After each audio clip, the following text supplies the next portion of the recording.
Okay, and here we enter the game room. Yeah, I showed this room a couple of months ago. Let's first give you guys an overview. And I tidied it up a bit and I did some changes to it.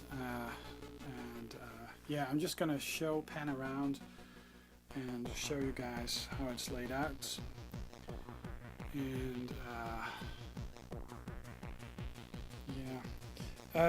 there's also another tag which goes around, and that's a description of your ultimate games room. Well, you know, for me this is the ultimate games room. Of course, one can always strive to have something better, and to me actually the best game room I've ever seen on YouTube is actually The Last Gamer's game room. The way he set up his consoles and how he zonified it, yeah, that's just simply amazing, and I would never be able to do this over here. I don't have a room that's big enough. I actually contemplated on knocking down this wall because it connects, it's in between my game room and the study, so it actually will double the size of this room, but I'm not sure if I would like that. It diminishes the value of the house. Okay, let's take a couple of steps back and just, you know, show you. Well, on top were random tidbits, but now I have Time Crisis 4, the Atari Flashback, the wrong one with the NES on a chip, reprogrammed games. Nights into Dreams with a special 3D control pad, which is a precursor to the current Dreamcast pads, a PlayStation 2 boxed, slim, Mega Drive games over here, NES games, some video CDs, and a Nintendo 64 games, some boxed NES games, SNES games, some power supplies, and SNES games. I believe I told that, and my Saturn discs.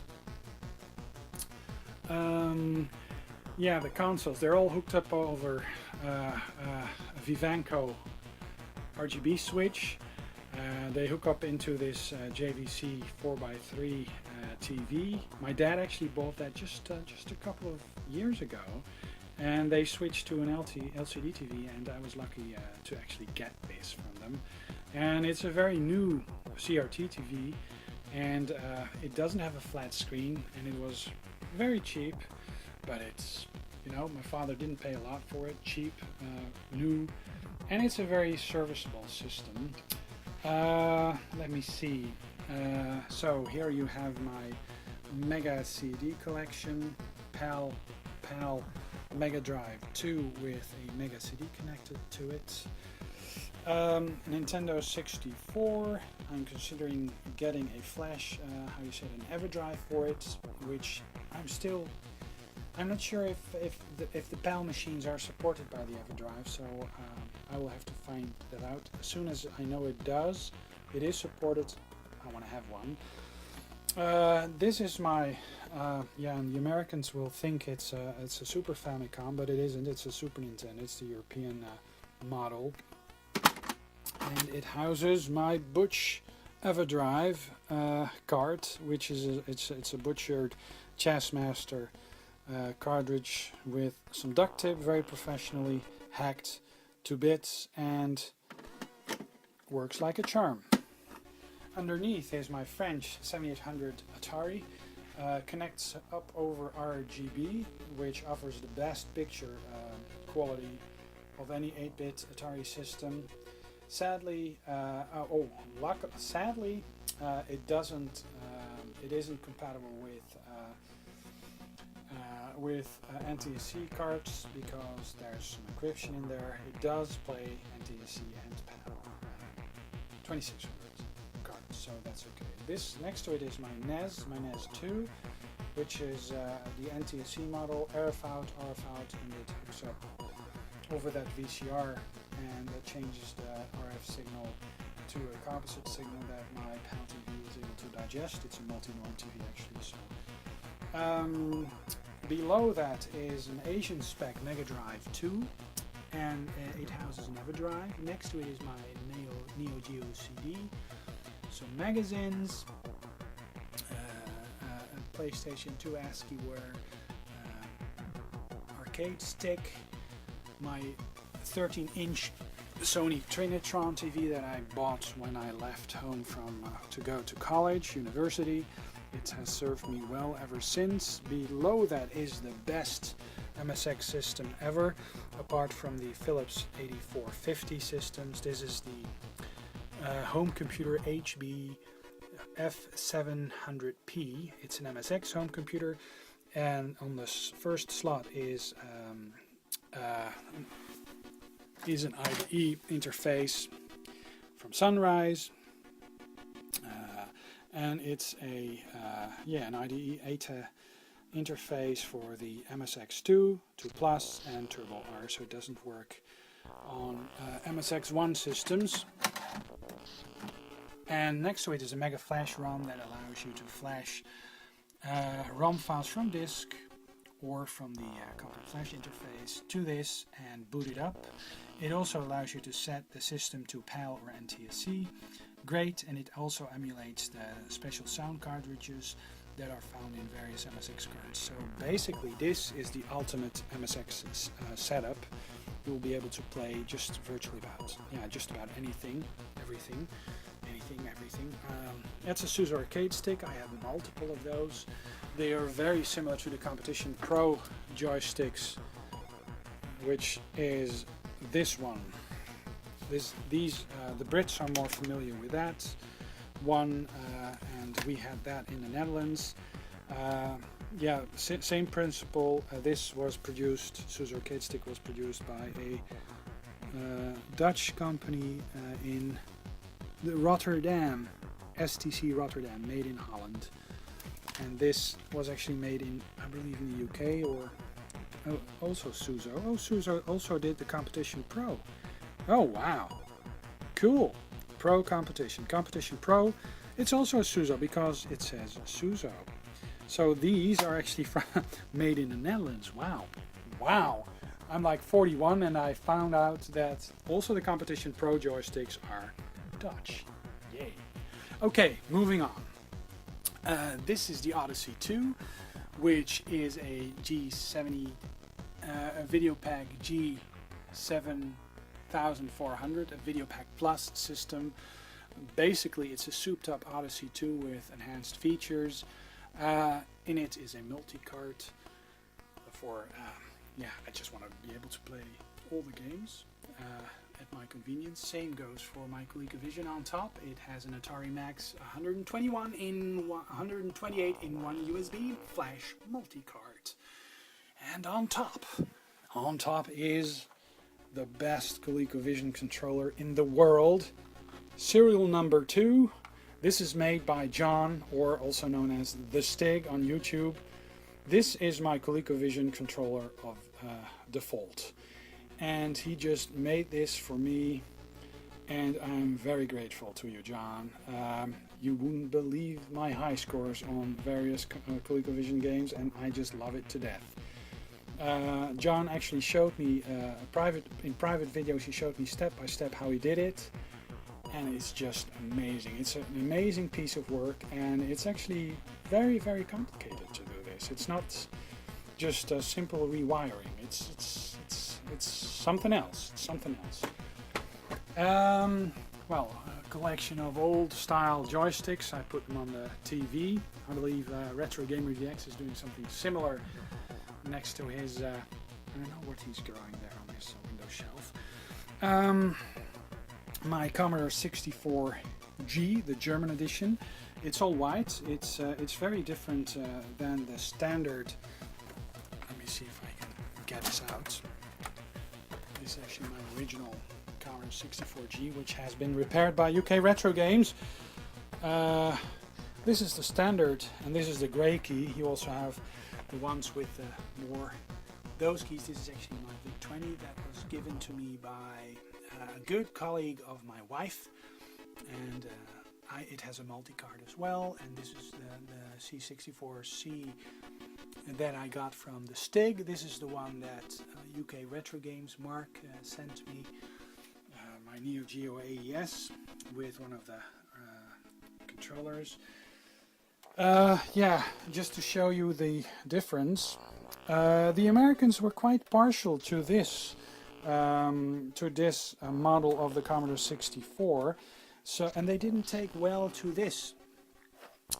They loved the Amiga, but they just didn't want the Commodore 64 in a different shape. So what Commodore ended up doing was actually recreating the old bread bin Commodore 64, and they used a new motherboard. The processor used in this is the same as in the Commodore 128.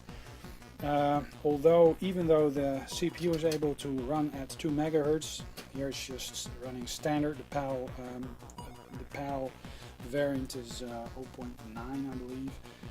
And behind it is the 1541 Ultimate. This is the Revision 1 hardware.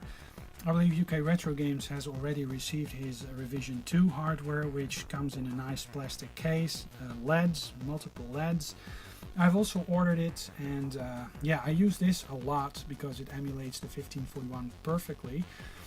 The Ultimate 2 hardware is actually able to emulate tape and more fancy stuff. It's actually worth getting.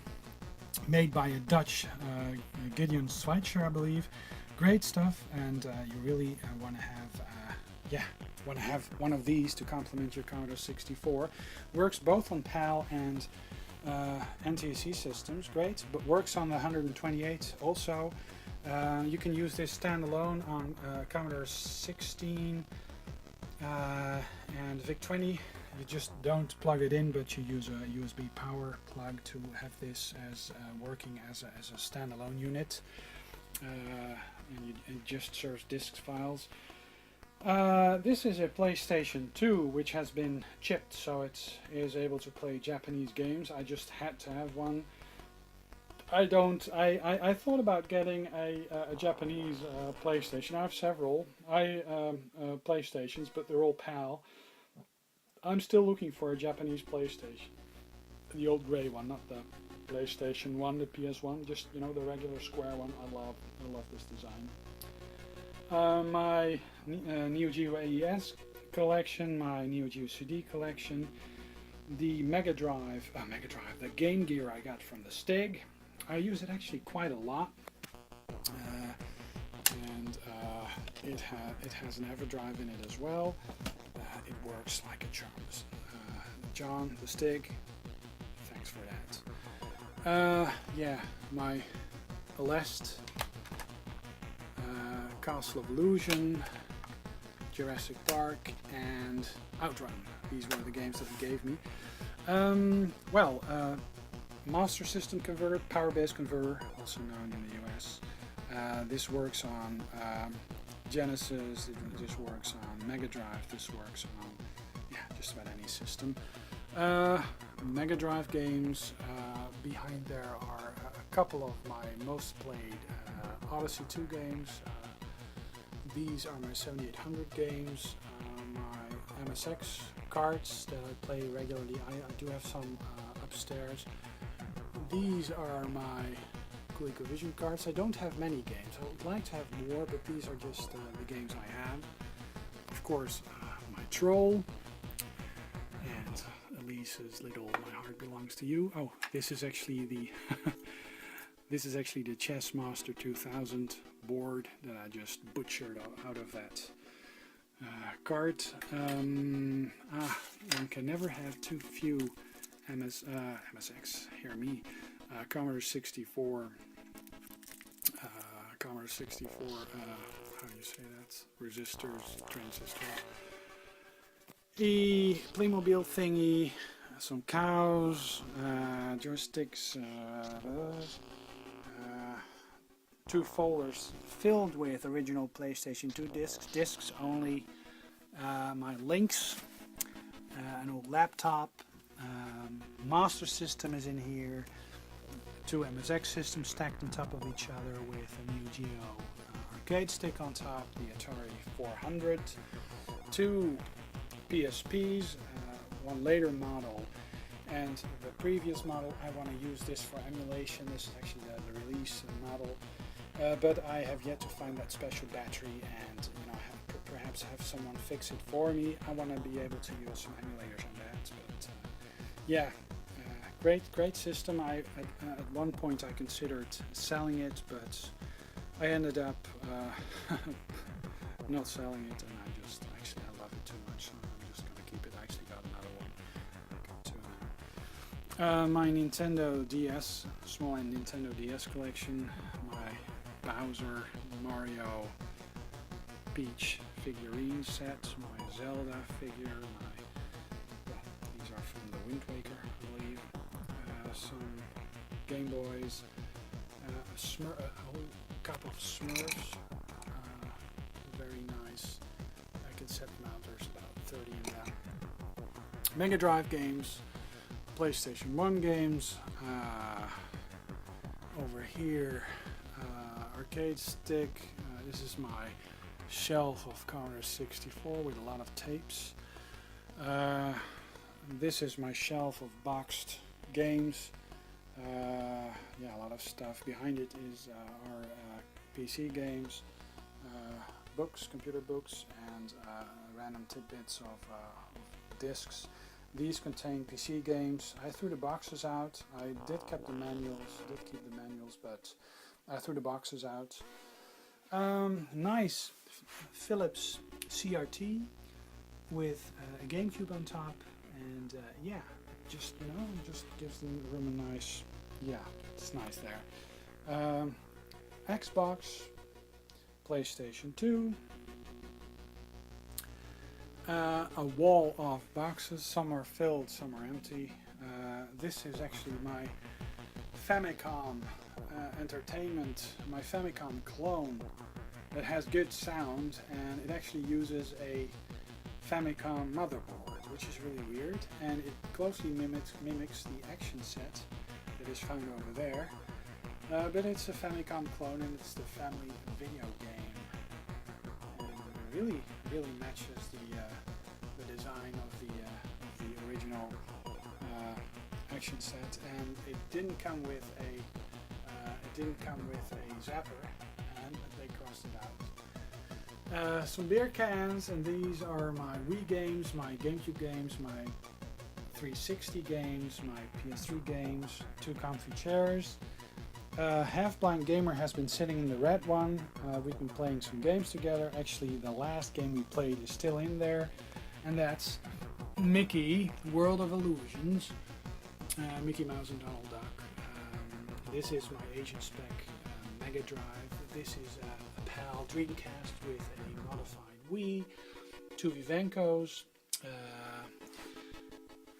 component switch with a DVD player on top and a digital TV receiver. This is my Sony Fat PlayStation with built-in hard drive, and I use HD loader on that, so there's 120 gigabytes hard drive in there with a lot of PlayStation images. I'm just a lazy bastard, and all the games that I have imaged there are my own games, but it's very nice. You just put it in and you have this nice menu, and you'll be able to select some nice games from that, and just play them on the TV. This is my Samsung 26-inch TV. I could do with a bigger TV, but for now this works. A dual monitor setup for my PC, which is over here. There's an Apple logo on it because it's able to run OS X as well, next to just like the Dell I showed you earlier, or didn't I? I redid this video a couple of times, so I might not have shown you, or I may have. I'm not sure. This might be very interesting. This is the Nintendo Entertainment System, and you can actually see that it says European version. Not all European versions have this, but this is my PAL version. I replaced the 72-pin connector on it, and I actually don't press down on the games. I just slide them in, and it catches the cards pretty well, and the contacts are great. And I've heard that if you don't press down on the games, it actually saves the connector from some wear and tear. So there you go. The Xbox 360, a slim model. It's the matte finish one, and I got that with the hard drive for the price of the regular hard drive. Excuse me. Below that is my Sega Saturn with a video, CD, MPEG cartridge in there, and a video, and a memory expansion cheat module, which allows me to play import games. PlayStation 2. Below there, a PlayStation 3. One of this is an American Xbox, and the other one is a PAL Xbox. The American Xbox is connected over component, and the other one is connected over composite, I believe. This is my Sony. This is my Pioneer, just a regular composite video receiver thing. I use it just as an amp with, with an equalizer underneath, and I have 4 speakers set up. One over there, one over there, one behind the chair, and one behind that chair. And if I just, sit down, this is just the look. Hey guys, this is just the look that I have when I'm enjoying a video game. And yeah, some pixel art on the wall. I was doing some of these bead art things. I didn't do it for a while, but I have a lot of beads left to do some pretty intense bead arts. My very special Miss Pac-Man cow, unique, very unique. It's a creation that I did after the giraffe block left me, and I'm still devastated. A nice multicolored Mentos rainbow tube. I just love that, so I just kept it. Commodore 64 goodness, a joystick with built-in video games, Commodore 64 games, 2 Heineken CD cases that contain remotes and the headsets, my 3DS next to my Wiz, GameRoom Wiz, and yeah, this pretty much is my game room, and I think it's the ultimate game room for me. I would love to have a bit more storage space and just have the consoles, lined up similar to Last Gamers. But I'm very, very happy to actually be able to have this space. And yeah, at first I was very, very adamant about not doing any retro gaming, or not any gaming in my study. As a medical doctor, you want to keep your study game free, but I mean, it's just awkward. So I actually do some retro computing in my study. So I set up one of these older systems, and I just yeah, this is our lights, and this is the clock. So just show you guys some of the. It's very cozy having this yeah,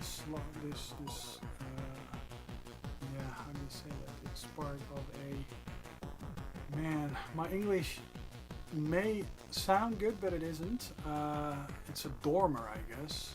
How do you say that? So, and these are the eaves probably, but yeah, it's cozy, but yeah, it's kind of a wasted space, because one could have like put some more shelving units over there.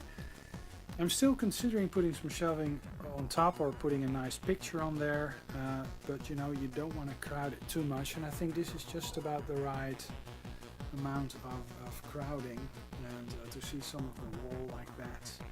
And I really enjoy sitting down on the floor, and with my bare feet and some shorts, and yeah, basically doing a Retro Gaming VX Geek Lab thing. I just, that's yeah, a game room needs to be cozy, and have it too spacious wouldn't fit, because whenever I was playing video games in the past, I would always do it in the privacy of my bedroom, which was very tiny. I just had a bed and a desk and an old TV and a computer or a console. So Yeah, the only sad part about it is that, and it's nice, but it's on the west side of the house. So when it's summer, like now, on the northern hemisphere, it's actually solstice today. It's the 21st of June. Oh, mad solstice today. Oh. Yeah. I'm so disappointed. Oh, look at hippo, and a chicken is bound to be somewhere over there. Man, I just lost all the thread of my story. Oh man. Do you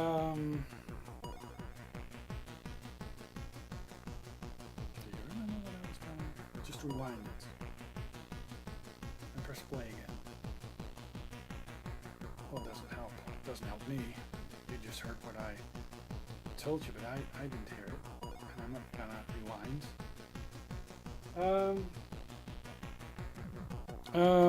Right. Oh yeah, the light.